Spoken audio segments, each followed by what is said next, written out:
So again, that's Matthew chapter 28, verses 18 to 20.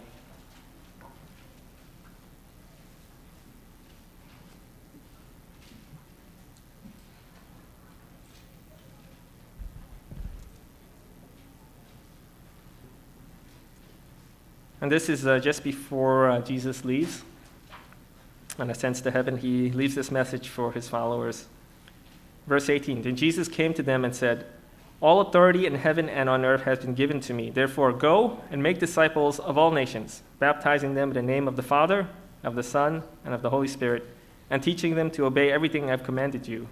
And surely I am with you always, to the very end of the age. And this is a great call for us to go and to bring God's gospel to everywhere on earth, to make disciples. Now, we have a particularly interesting opportunity because we live in New York City and the world has come to us. So one of the aspects that we'll be sharing about today is about international students. And I know you guys can read the bulletin just as well as I can.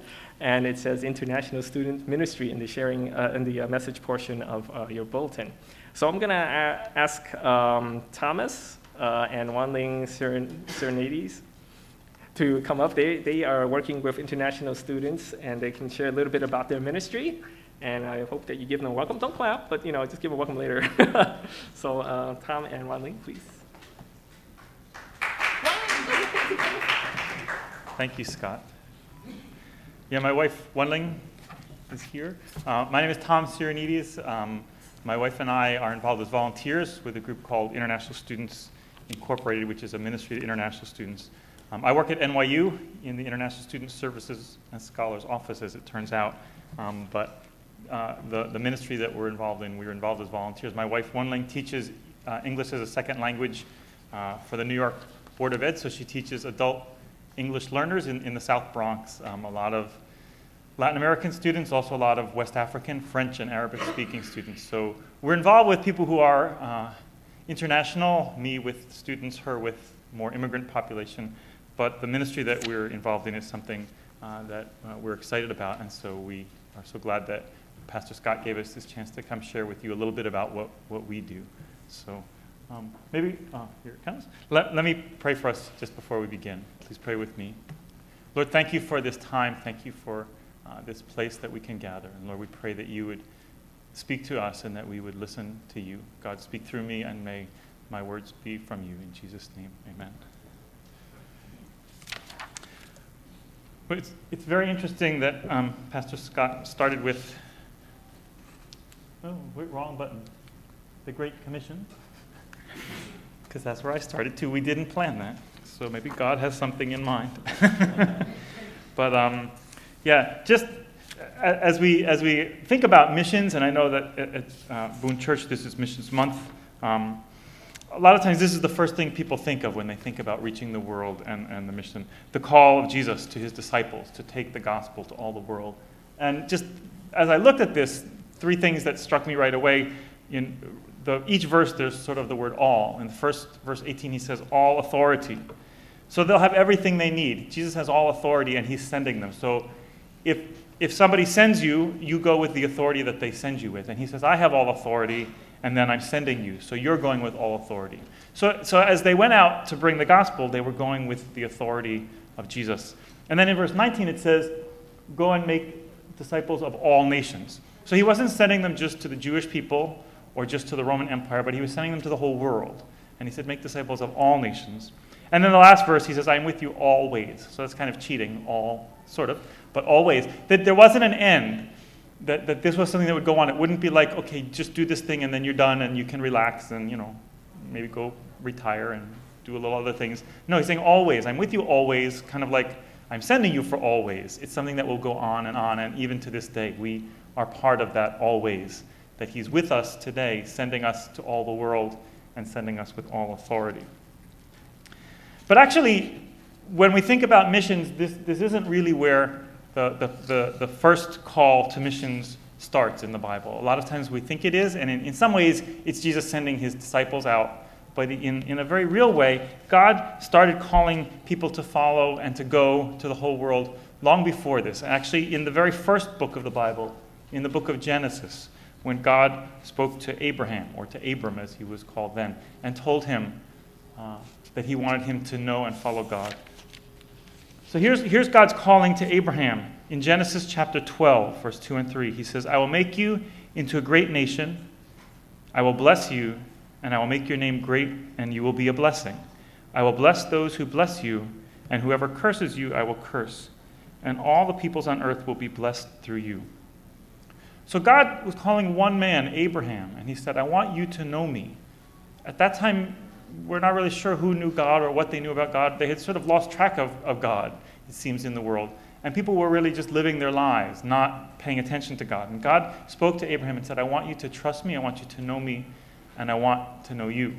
And I want you to have a relationship with me. But then you see in the very last thing, he makes the promise to God. First he says, I'll make you a great nation. And then he says, I'll make your name great. I will bless those who bless you. But then he says, all the people on earth will be blessed through you. And that's really where the call of mission starts. That God wasn't just calling Abraham for his own sake. He was calling him for the sake of the whole world. That through Abraham knowing God, all the world would one day be blessed. And we see that. The very last word, since this has this fun little pointer, peoples. That word peoples has, in the original language, has the idea of like a kindred group. People who are related to each other. So we might today call it an ethnic group. So out of Abraham came this one ethnic group, his descendants, the Jewish people. But out of that one group came Jesus, the Messiah. And Jesus came not just for one group, but for all groups. And so in the blessing of Abraham knowing God and trusting God and following God, eventually the whole world now can be blessed and is being blessed through Jesus, who came through Abraham. So right there in the book of Genesis, God's real desire wasn't just to know this one man or to have a relationship with this one people group, but to have a relationship with all men and all women and all people groups, all the peoples, all the ethnic groups of the world. And that's really where the call of God's heart starts. And actually, as we go through the Bible, we can see that sort of hints of that throughout the Old Testament. These are some verses from the Old Testament where God is talking to the Jewish people. And in Leviticus and Deuteronomy, he gives them the law. And in Leviticus, he says, when a foreigner resides among you in your land, do not mistreat them. The foreigner residing among you must be treated as your native born. Love them as yourself, for you were foreigners in Egypt. I am the Lord your God. And then again, he repeats it in Deuteronomy. God defends the cause of the fatherless and the widow. He loves the foreigner residing among you, giving them food and clothing. And you are to love those who are foreigners, for you yourselves were foreigners in Egypt. And again in the Old Testament, God reminds them, you were foreigners in Egypt. So be kind, be loving. Remember the needs of those among you who are foreigners. And to some extent, the Jewish people did that. Not entirely, but to some extent they did. And then we see later, wrong button, in 1 Kings, when Solomon was dedicating the temple. So now the Jews had gotten established in the land. They were no longer wandering in Egypt, and they dedicated the temple. And Solomon prayed, and one of the things he prayed was that, as for the foreigner who does not belong to your people Israel, but has come from a distant land because of your name, for they will hear of your great name and your mighty hand and your outstretched arm. And he prays, do whatever the foreigner asks of you, so that all the peoples of the earth may know your name and fear you. So Solomon had that understanding that the desire wasn't just that this temple was now for the Jews to worship God, but the temple was a place where everyone could see the greatness of God. And then in the prophet Isaiah, God is speaking to Isaiah about his role as a prophet, but sort of in a very amazing way as God does. He was also speaking about the role of Jesus. And he says, it is too small a thing for you to be my servant, to restore the tribes of Jacob and to bring back those of Israel I have kept. I will also make you a light for the Gentiles, that you may bring my salvation to the ends of the earth. So even in there, he's saying, it's too little for you to just bring the people of Israel to me. I want you to be a light to the whole world. I want you to bring my light to the whole world. And so then we see the heart of God was for the world, even from the very beginning, from the book of Genesis, through the law, into the founding of the temple, into the prophet Isaiah. And then, of course, ultimately, in Christ Jesus, we see the sort of fulfillment of that realization, that God's heart is for the whole world to have a relationship with him. In Matthew, he gave this final instruction to his disciples, and then in the book of Revelation, at the very end of the Bible, it talks about the Lamb And it says, speaking of Jesus, "You are worthy to take the scroll and open its seals, because you were slain, and with your blood you purchased men for God from every tribe and language and people and nation."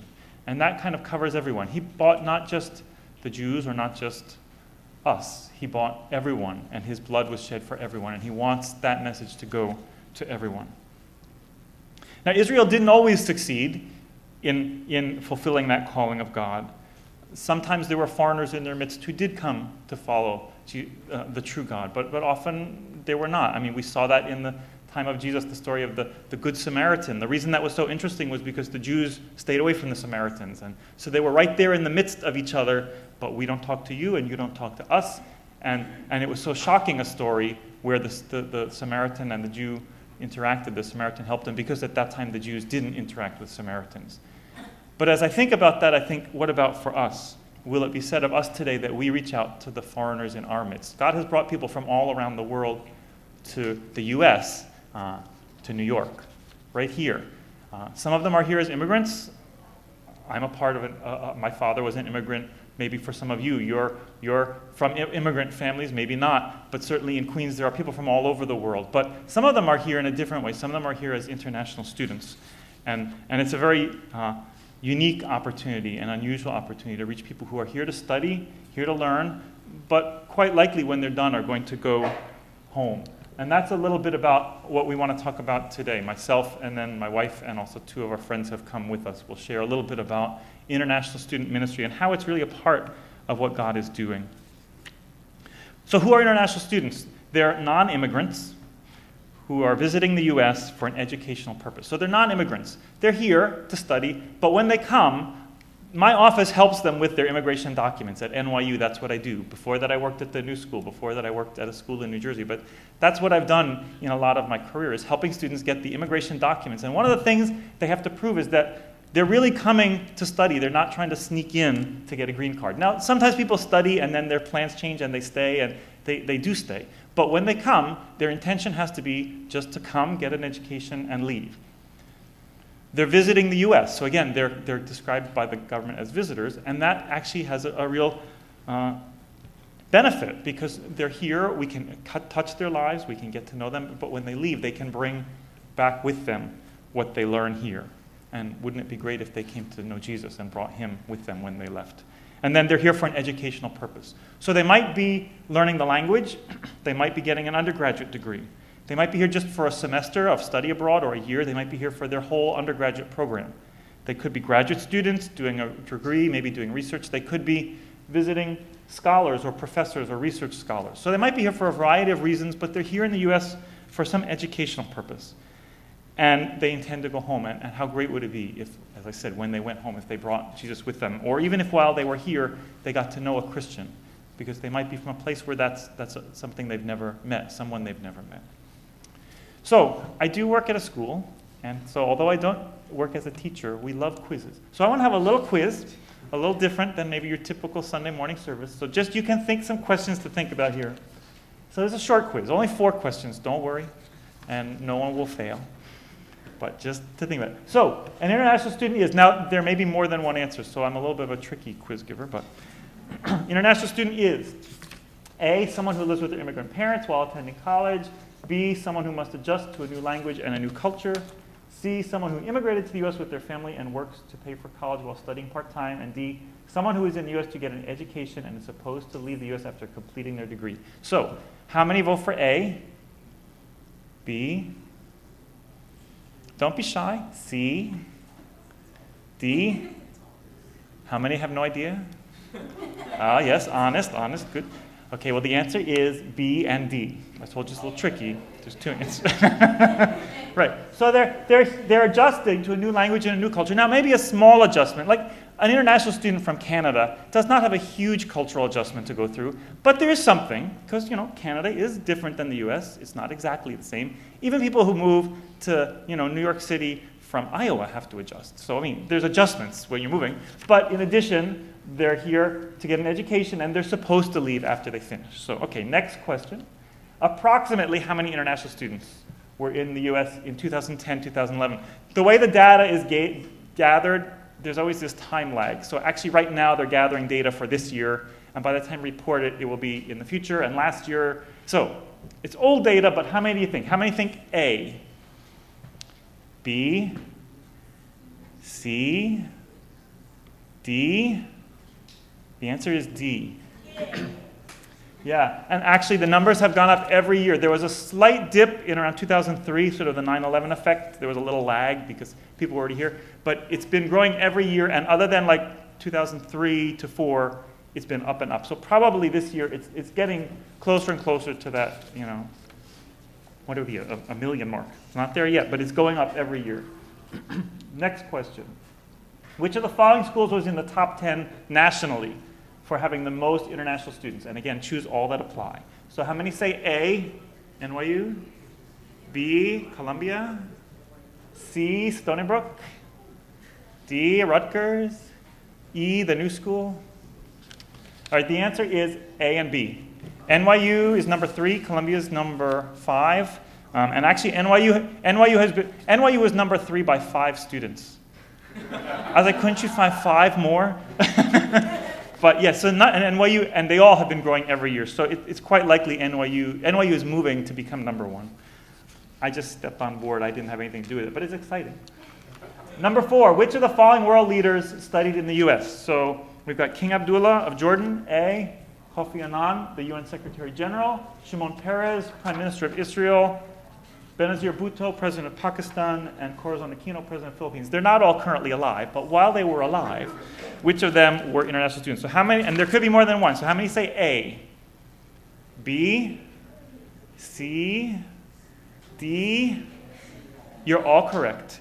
All of them, oh, and E. Sorry, E. You're all correct. All of them studied in the US.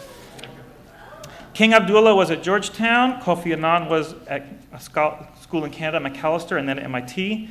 Shimon Peres was at NYU and Harvard. Benazir Bhutto at Harvard. And Corazon Aquino was all in the New York area. She was at College of St. Vincent and then at Fordham. Actually, 40% of today's world leaders at one point in their life studied outside of their home country. So they might not be president of their country, but they're a world leader. So government leaders, 40%. And wouldn't it be amazing? Imagine if they had met a Christian while they were abroad and become friends, maybe even come to know Christ, how that God could use that to influence the world. The New York area actually has more international students than any other metropolitan area in the US. Los Angeles is number 2, but it's number 2 by a long shot, so that we're far and away. The metropolitan area is sort of everything from Stony Brook to Princeton. So it's a wide range of schools, a lot of different colleges and universities, but we have by far the most. In 2010-11, there were 61,000. The number has gone up. And that number doesn't include students who are going to language schools. So like if you ride the subway and you see like Zoni language schools or some of those, they're not included because they're not at a college or a university. So this particular organization, the way they counted, it leaves out a lot of students. All of which is to say there is a lot of opportunity to touch people for Christ who are here just to study a language or to get a degree or to learn. 9% of all the international students in the US are in the New York area. And as I said, number 3 and number 5 nationally are right here in the New York area. These are the top schools in the US, just for your information.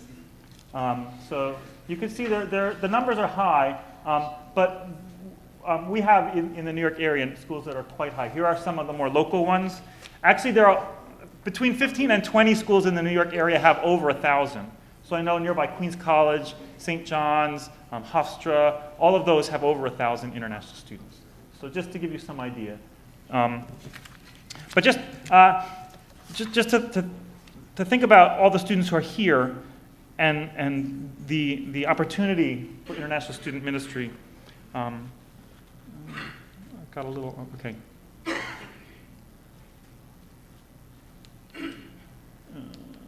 What happened here? Sorry. I got a little off in my, all right.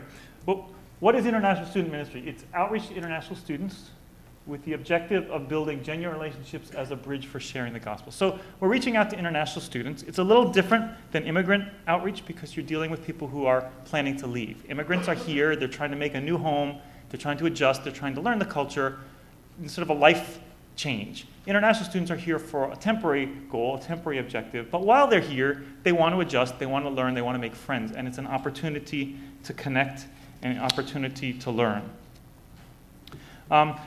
It's a little different than general student ministry. College students have a lot in common with international students. They're all college students, but it's a little different because college students may be adjusting to college life. Maybe they had to get used to living in the dorm or to commuting or to various things. But when you add to that the whole aspect of learning a new culture, a new language, a new way of life, it adds a whole different level of stress and of challenge. And so international student ministry is all those things, and it's building genuine relationships, so trying to become truly friends with people in a way that God can then open the door for you to share the gospel with them. And if they don't accept the gospel, the real relationship should still be there. And if they do accept the gospel, well, isn't it great that God could use that relationship in that way?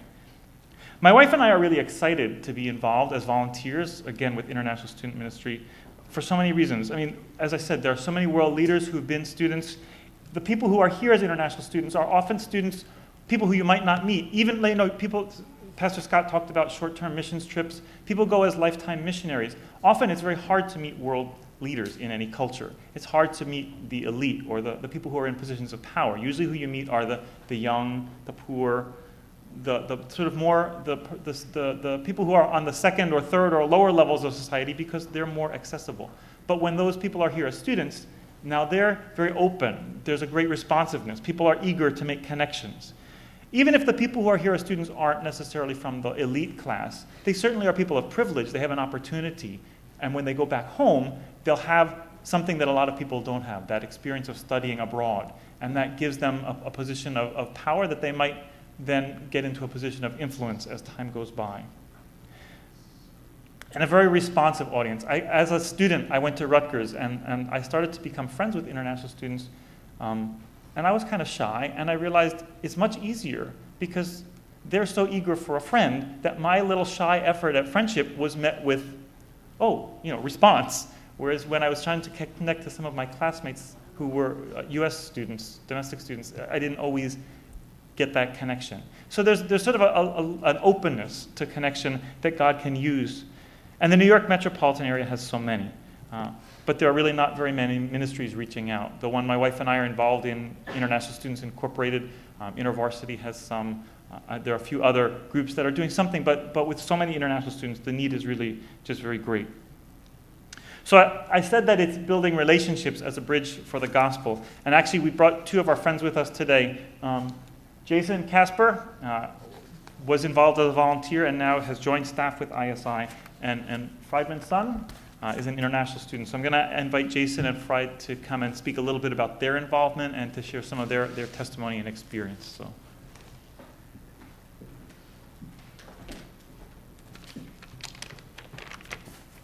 First, I just want to say thank you. It's so great to be invited here and just be able to speak with you guys and be able to do it with Friedman, my best friend, such a great guy. So before I just want to share a little bit about myself. As Tom said, I was doing this as a volunteer first. I moved to New York. I'm from Pennsylvania originally. Grew up in a nominal Christian home. My parents were divorced. I grew up with my mom, and she went to church, but we didn't really take it seriously. I would not say I grew up as a Christian.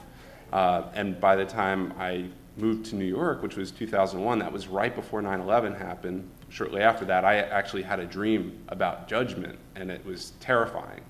And I cried out to God that night, and right after that, he led me to somebody who invited me to study the Bible with him. So it was an amazing experience, and at that time, the church I was going to was very missions-minded as far as evangelizing in the city.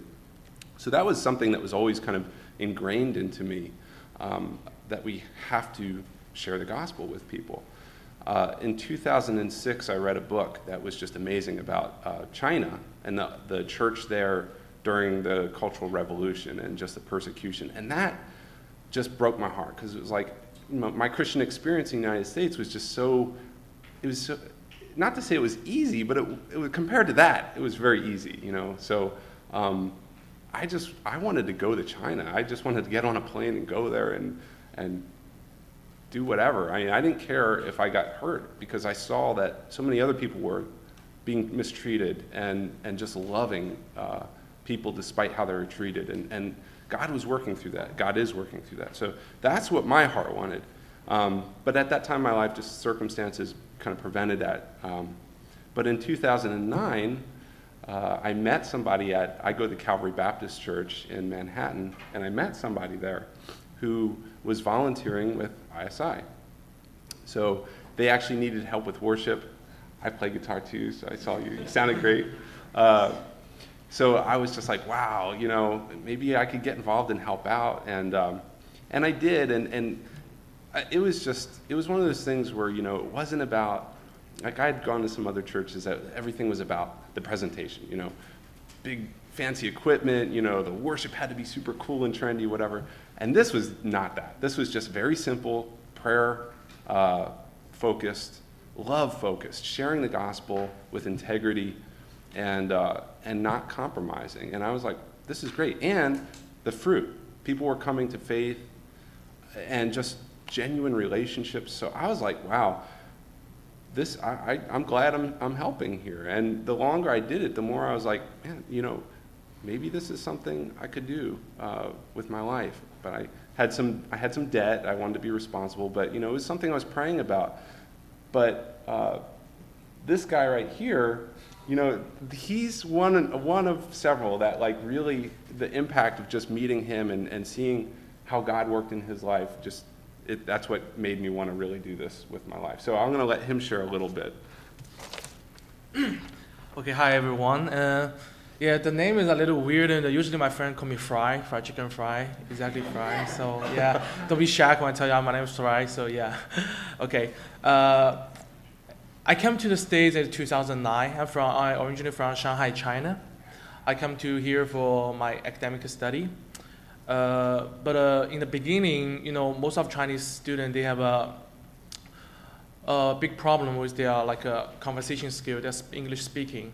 So I'm one of them. So in the beginning, I think the first week when I come to the New York City, I was like a baby in the woods. I was so excited. Everything, the Wall Street, all the things I saw from the movie was awesome. But after I think after the first week my school starts, when I go to school, I think, wow, there's something wrong, because the speaking is so fast, my pronunciation was terrible, so people don't understand. I couldn't understand others, it's just like a terrible kind of situation. I think, the basic thing is you must understand somebody, they're talking about what, so you can learn something. But I think that's the biggest barrier when I come to the States. And by the chance, they have several kind of a volunteering organization in NYU, and I met one of the volunteer who was also an organizer for ISI, and her name is Marion, and he was inviting me to go to ISI.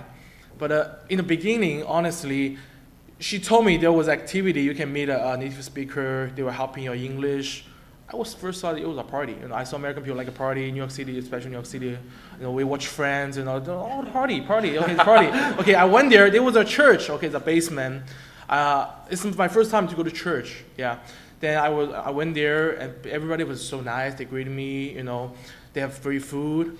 I saw there was a band. I was like, wow, it's awesome. But I don't know there's a worship thing. I never have this kind of experience. So I think during the first time, I don't know why just stay over there. Just I feel like something just different. They was taught to me very, very slowly. Try to encourage me. I think that's a very unique thing. But in the New York City, people doesn't spend so much time. They invested so much time in you, like a acquaintances, a stranger.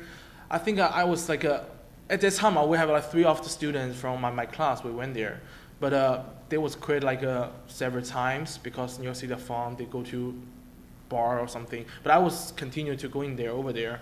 I think at that moment, they would try to encourage me just for the friendship, because I think just several weeks later, I just realized it was a Bible study, as a Chinese, honestly, all the religion. For me, before I come to the States, I was an atheist. I don't believe in anything, If you tell me about religion, the first thing I saw, okay, I should stay away from them because it's superstition, because we don't believe in science. Science is everything. But I think at that moment it's just encouragement. I think maybe they're not this kind of person, but they was talk to me. They was really share the love with me. I really like their friend, build a friendship with them. That was actually continually to participate with ISI. I think after 3 months, I didn't really like focusing on studying English. I'm a fun-like person. I like hanging out with my friend. I didn't really focusing on English study. But during time, I just feel like my English is getting improved so quickly, gradually. Just so amazing. I think during the time I was thinking about, because during the time I was reading the Bible. In the beginning, the most of things, when I read about a story, the miracle about Jesus, I was saying, I never learned these kind of things. But I was thinking about a lot of the questions, if the own things, all the things, what I saw it, if it's true, why do all the people believe about it? Why the thousands of years the Bible still exists? If we see a kind of a theory as it's true, we can disprove it. If I saw that the Bible is not true, I can disprove it. But all the things people would follow the Bible, it must be some reason. It must be the truth in the Bible. But I was thinking about things, but I didn't commit my faith to Christ at that moment because it's just a really big step, But after the time in 2010, I have a 1 month vacation to go back to China. I think at that time I really realized that God did transform me, because I think I thought my friend is just my old friend. They were still hanging out. We go to karaoke, we go to bar, we hang out, all the Chinese people. But I think at that moment, the conversation is getting really weird. After we graduated from college, I think most of them they're getting very decent job. They was talking about how much the money they made is. They kind of dirty business. That's why how to make bigger money. If you are honest to people, you don't make that much money. I feel like I really don't like that kind of things. But the whole situation, especially in my hometown, because we all people just chasing money. You have money, you have everything. The people believe you, whatever you say, they believe it, they follow you. But I just feel no, that's not a kind of my life. After I come back to New York City, I would talk with my ISA friend. I think I want to be baptized, I want to be Christian, because you are the kind of people I have never experienced. That you are so, the selfless. You are just share the love. Because I first saw my stereotype all the religious peoples, most are Christian. If they want to close to you, they only wanted to force you to believe what they believe. They want to brainwash you, any kind of religion, what I saw. But they never do these kind of things. They just build a friendship to me. They even say, if you want to know, you can read the Bible. If you don't want to know, we will not to push you. At the moment, I think, well, that's the truth of Christianity. That's why I really want to know. I have my burning desire at the moment. Even I didn't know whole things about the Bible. I just read some story about the gospel, But I find that's the face. Even something I'm unseen about it. I never met Jesus. Jesus never tell me something. But through the Bible, I really found something. It's really touched my heart. I think that's the really, really biggest moment. I think the ISI shared with us. Because most of the students, are like me, international students. The whole background, we are not have any religious faith at all. But through the ISI, that we have the friendship. We learn a lot of things. We experience the love of Christ. Then, I think I'm the first Christian in my whole family. But I'm so thankful for God, things right now. So I will share the gospel to all my family. My whole family, my whole social network in China will be blessed, but I will tell them the gospel wisdom. So I would highly recommend all of you guys to be just interesting, just thinking about, because here's Flushing. I also live in Flushing. I live in Main Street, close to the library. There's whole people's here. But sometimes, we just invest. You have the classmates, you have a neighbor, they are Chinese, they are international, Korean, Indian. Just build a relationship with them. You don't need to really tell them come to church. Just be a Christian. Share the friendship, share love, the Christ wisdom. I think that's the things God wants us to do. Then they were understood after that, because you are really special, where you will unselfishly share the love of Christ to them. Thank you so much. Yeah, that's awesome. Thank you. I mean, this is why it's so great. Like, I grew up here, like I said, you know, I've tried sharing my faith with my family and other Americans, and it's like, sometimes they know it like I did before I had my experience. So it's like that wall just goes up. You can see it. It's like, I don't want to hear about religion. But I find talking with international students so often, they're just so open. and they're so curious. Many do come from, you know, some come like from your background with, you know, it's more atheism. Some come from Buddhism, Hinduism, whatever. But like, they're usually, as long as they see the love and the kindness, that you're not out to like push anything, just be their friend and love them and look for ways that you can serve them, eventually those conversations come, and it's very natural. So, you know, I just want to share really quickly that, you know, one time we were coming back from a social gathering. We always do things together, and we were on a bus coming back to the city from Pennsylvania, and, you know, Friedman is sitting next to me, and he's like, okay, I'm reading my Bible. He was like, I heard that, you know, you could find Jesus in the Old Testament. I was like, can you tell me about that? So I was like, whoa, this is great, you know. So I got a chance to like open up to Isaiah 53, that amazing passage, you know, about the suffering servant, and just share that with him. And I remember just like Fried being so like, wow. And that was just one of those moments where I was like, okay, this is what I think I need to do with my life. Because I'd been doing advertising and graphic design for like 13 years, and it's like, okay, can I take that into eternity with me? You know, no. But this, you're going to take this forever. You know, I'm going to be able to be with Friedman forever, you know, and others. So, as Tom said, I just came on staff, and I am, you know, I have to raise my support. I have a table out here, and it has material. And I would just ask people to be willing to pray about getting involved, whether it's financially or prayer, or just finding ways that you can get involved with serving in your community. As Fried said, all the nations are in Queens. I mean, Queens is crazy. So, like, you know, but this is such a wonderful ministry. And, you know, there's all these statistics, and it's great stuff. But it just comes down to loving people and putting yourself out there to build relationships with people that are different, come from different experiences. So we thank you for this time to share, and God bless you all. One thing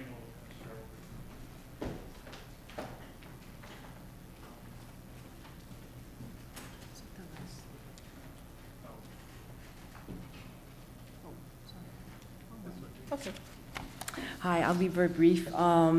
I've heard Fry's testimony many times before, but every time I hear it, it's just great. You know, how just as you've heard, genuine friendships really is how we win people, how, you know, people are won to Christ. And I just want to share some brief examples from the local area. And as I go through this rather quickly, I want you to be thinking, you know, is this something that you can envision yourself being perhaps involved with, or perhaps getting people in your church to be involved with? And I know I'm really excited that Pastor Scott is going to Japan in a couple of weeks. You know, not all of you might be able to, you know, join him this time or another time. But, you know, as was mentioned earlier, the world has come to our doorsteps right here in New York City, right here in Queens. And these are, just want to highlight some things that are being done in the local area. On Friday night, what Friedman and Jason were referring to is the ISI, is International Students Incorporated. And every Friday, we meet at 3 Fridays a month, we meet at First Baptist Church, which is on West 79th Street and Broadway. The church has graciously lent us the use of their basement, and Marion Paxton, who's an I staff, she cooks dinner for like 50 people every week. Every time we meet, okay? And there's an orange brochure on the table outside that lists the schedule. Next Friday, they're having the early Thanksgiving dinner. And then there's going to be, you know, Bible studies. Usually we have meal, Bible study, preceded by worship time, and just time of fellowship. And that's how Friedman was won over by the love and the friendship of other Christians. So that's kind of community-based. Who goes there? People from language schools, people who from all over the New York City area, people who have graduated and are internationals, and they still kind of come. We also have church-based. The church-based ministry, well, it was so successful at First Baptist that there was a couple who attended Trinity Baptist Church, and they said, hey, let's do this back at our church, which is on the east side, East 62nd Street. And so they started, having dinner and worship time and Bible study at their church. And then they said, hey, let's move it into our apartment. It's easier, we can cook, and it's cozier, and so that's what they do at Trinity Baptist. Then there's campus-based ministry that was started at Stevens Institute of Technology in Hoboken. They bring in food. They have a rotation of different churches that bring the food in or are responsible for cooking and bringing in the food. And they also have Bible studies, and the fellowship there is growing. Conversation English groups. It's hard to believe that Fried's only been here for 4 years. I mean, his English is excellent. And international students, want to practice improve their English a lot of times. So the Church of All Nations is on West 57th Street, and then middle of the week on Wednesdays, they run like a conversation group. InterVarsity Christian Fellowship also has conversation. They also have conversation partners programs at Columbia and NYU campuses. So those are just some ways. Now, it's not just like running English class. I know a lot of churches have English classes. Some churches have like Chinese school too. But, international student friendship building is just, one-on-one or small, two-on-one. And you could make it whenever it's convenient for you, after work, after school, whenever. Other nearby international ministries. In Princeton, a lot of PhD students, a lot of graduate students go to Princeton because it's, very well known. And there's also Westminster Choir College there. Well, now, you're all familiar with garage sales and yard sales, right? Well, a garage giveaway is something like that, except everything is free, okay? Can you imagine that? Now, you have to understand, when international students come, sometimes they come with their families. Many of them are married or have kids, they're graduate students. When they come over here, they don't bring their furniture with them on the airplane, right? They don't bring their appliances, and they need all that stuff when they get here.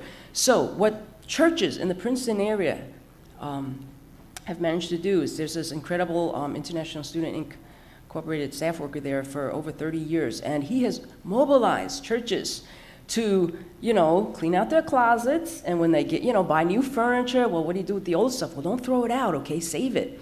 And every year in September, they have this huge garage giveaway. It's held at a church parking lot, and it's really a community effort of a network of churches, and they bring all the stuff that they want to donate, and so that it's advertised. I mean, the word is spread that if you're a student, an international student, and you need blankets or appliances or furniture or tables or bedding.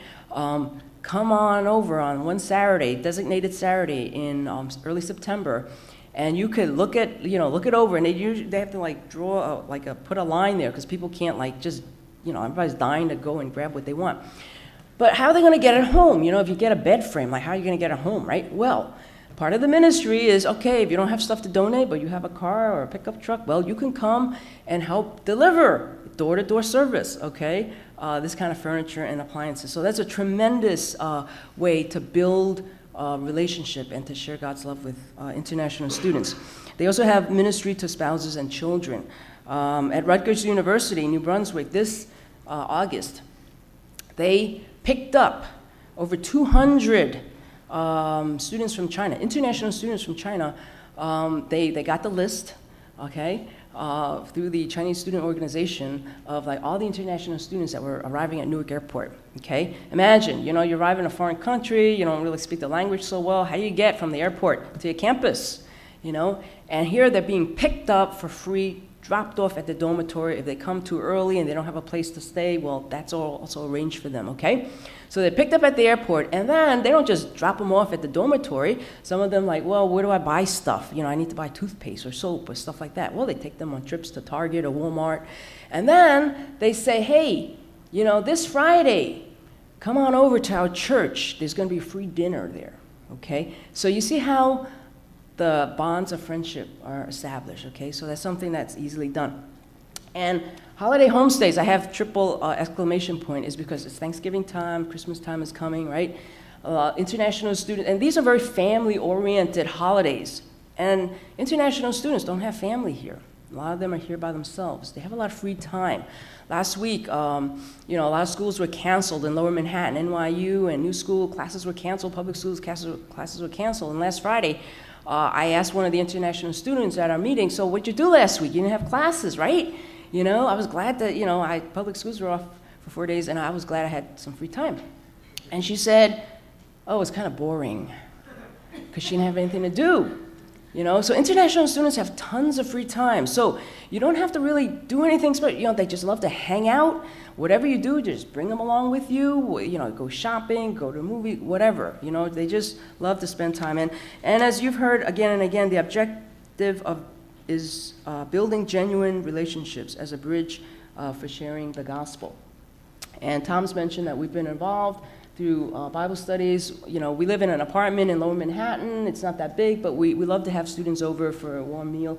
The picture on the right is we invited some people up after Christmas last year, giving rides to the airport, easy things that we could do. And finally, our response and yours, how you can get involved, right? The first thing is really pray, okay? Over 25 years ago, my husband Tom was not involved with international students yet, but he was interested in internationals, and I didn't even know him back then. But he and two other people got together and decided, hey, let's just get together once a month and pray and see what God's going to have us do. What can we do? And so they just started praying, and today that ministry to Rutgers and just that airport pickup of over 200 people, that's just part of just the tip of the iceberg of what they're doing in New Brunswick at the Rutgers campus. So pray with like-minded individuals. Find one or two other people and pray and see what God would have you to do. You could feel free to visiting an existing international student ministry. I have tons of these orange brochures outside. It has the list of schedule when we're going to meet next, so you can come and visit us if you're free on Friday night. New York City, there are a lot of things, sightseeing, holiday time, looking at the store windows, decorations. There's conversation groups, holiday dinners or events at church or at home. Your church is having a Thanksgiving dinner, celebrating your 27th anniversary. Just invite somebody along. Hey, would you want to come? Or for Thanksgiving or for inviting them into your home, okay? A lot of international students rarely get the opportunity to step into an American home, all right? And there are more training opportunities. If you're interested, you can talk to any one of us for more information. And give. Jason is answering God's call for his life. He's taking a tremendous step of faith. He quit his full-time job as a graphic artist, and it's expensive to live in New York, so he's he's fundraising, support raising, trusting that God would provide the support that he needs. So if God lays on your heart to give, he's got more information out on the table there. And then the next thing here, I'll just leave this up as Tom comes up to just share a closing verse. ISI we've been mentioning a lot. It stands for International Students, Inc. That's the website. Tim Sigmund is the New York Metro Area Director. And these are people on the team that are on staff. Tom and I are just volunteers. We have full-time jobs, but we love, the opportunity that God has given us. And so we're excited about that. And InterVarsity, that you're familiar with, maybe you know Anna Lee Winans at NYU, Hunting, I think is at Columbia. Mm-hmm. And they also do a lot of work with internationals. Just a verse as we close. Jesus looking at the field and telling his disciples, the harvest is plentiful, but the workers are few. Ask of the Lord of the harvest, therefore, to send out workers into his harvest field. And just to reflect on that and to realize that the worker God sends might be you, and the field where he sends you to might be New York City, and the harvest might be among international students, maybe through giving, maybe through praying, maybe through just becoming more aware, whatever it might be. But I hope that God that you'll pray and that you'll listen as God leads in what he might have for you to do. So thank you very much, and I'll turn it back now to Scott. Pastor Scott.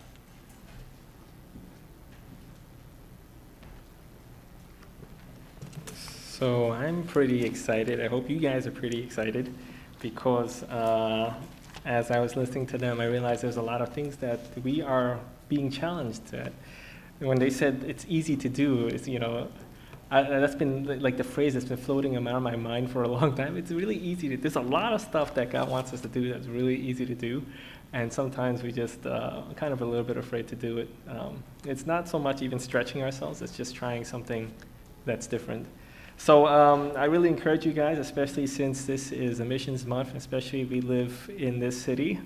I think it's a great city. I've been living here for quite a long time. I'm not going to say just how long, but I think it's a great place because every time you walk down the street when you're in Flushing, you run into somebody who's from a different culture, and you just can't help it. So I think we have a great opportunity. So I encourage you guys. I know it's running a little bit late because it's after 2 o'clock. People are getting antsy and stuff, but I do remind you that we started late, so don't get on my case about it later.